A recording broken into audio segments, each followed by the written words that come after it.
Hello everyone, in this video I will show you how to add voiceover in Canva. Okay, the first step is to create a new video.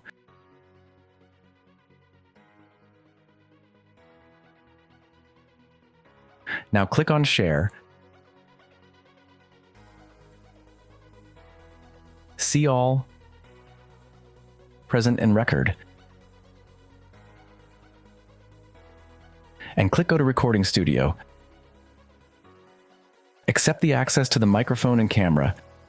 Here, you can select a camera if you want to record yourself. In my case, I will not. Here below, we will choose the microphone with which we will record the voice.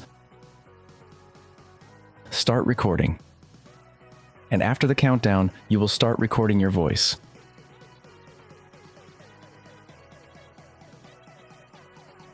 Once finished, you will go to End Recording.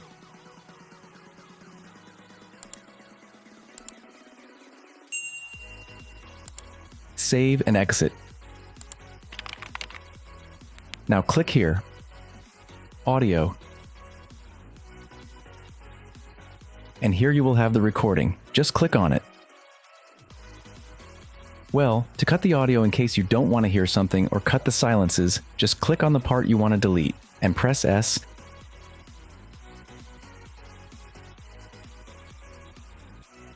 And delete the part you want with delete. If you found this guide useful, leave me a like, a subscription, and a comment. Thanks for watching.